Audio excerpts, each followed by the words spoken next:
Hello out there, I'm the oldest nerd. Today talking about Chapter 6 of Star Trek Con, but quickly first I'd like to say something about the previews that have come out from New York Comic Con on Star Trek Strange New Worlds and Starfleet Academy.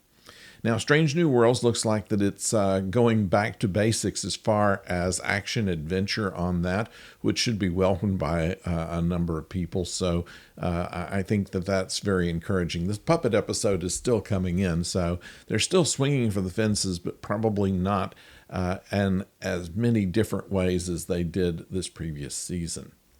For Starfleet Academy, I'm more concerned about this. I like Holly Hunter. I've seen her in a number of things. And, of course, met Robert Picardo, who's a very nice guy. And the concept, though, bothers me. This is something that's always been a fallback in every brainstorming session that the Paramount people and the Rick Berman all the way back to before him came up with the idea after the first movie was that the second movie should be Starfleet Academy and have the young Kirk and Spock, for instance. And then it was Starfleet Academy without Kirk and Spock, and Starfleet Academy in present day, in beginning of the Federation. They had every idea that they could come up with and never went with it. And there's a reason they didn't. They came up with better ideas. The fact of the matter is that Starfleet Academy, showing people go to school, has only worked in the Harry Potter franchise. And even then, I'm not certain that the ideals represented by Starfleet were necessarily a good place to put an academic setting. That said, there's some promise in what they've shown so far. They've made the school into a ship. And so they're able to not only be in school, but they're able to get in the ship and go places and have adventures and all that kind of stuff with Holly Hunter as the captain.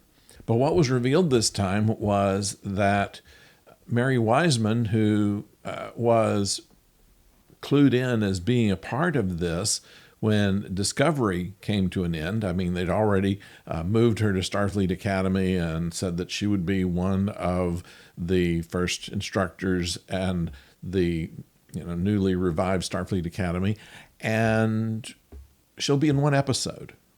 Also, the Admiral will be in one episode, and the only regular from Discovery that will be a regular on the show will be Tig Notaro as Jet Reno. And why her, I don't know. But so we have Jet Reno, we have the holographic Doctor, we have Holly Hunter, and fairly new people after that. There's nothing wrong with that. New people are good to keep the franchise going.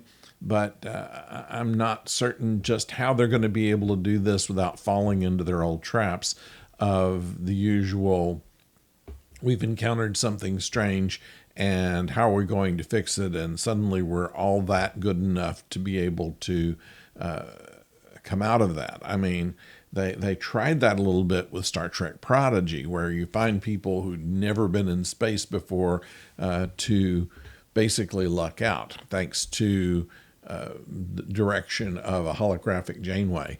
And I have a feeling that this is going to go along the same way, but I'm not certain that it's going to really be something that's going to continue the franchise going forward. So I'm hoping to be wrong. We'll be watching it, and we will be reviewing it. Now let's talk Star Trek Con. In this episode, the Elbarla are more fleshed out. Before that, we found that they're a telepathic race. They also have some abilities to physically mess up weapons. They have some technology of sorts, and they are able to enter people's minds, be more than just telepaths, really. And so they have the leader, Delmonda, has been in the mind of Khan, and they have made somewhat of a truce where they have shown the group where to find water and subterranean on Ceti Alpha 5.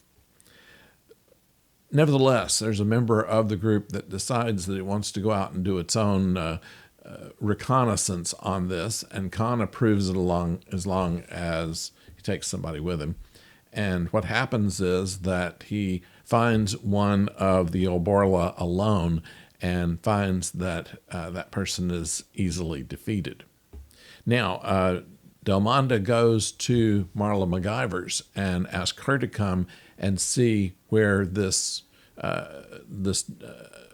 tragedy has happened, and believing that talking to her would be more productive than to try to talk to one of Khan's group, because they sensed with her Starfleet training that she's more willing to be open-minded about these things. But that seems to lead to the idea that maybe the reason that the Reliant in later years found only Khan and his group and not the Elborla was that this goes into an armed conflict and the Elborla lose. But coming back to the present day on the Excelsior, Sulu has some problems with Rosalind Lear, who's not being completely open about her intentions. And this is mirrored in the historical record, where the Elborla are not being completely honest with Khan, and of course Khan is not being completely honest with them. And so it's an interesting parallel there. And on the ship, Ensign Tuvok has been ordered by Captain Sulu to keep a close eye on Lear's actions and recordings. Lear is not happy about this. She believes she can only do her historical research when nobody else can see what she's doing, but that leads us to believe also that there's something more to what she's doing. And in fact, Tuvok is able to find out from her that she has been in communication with Delmondo.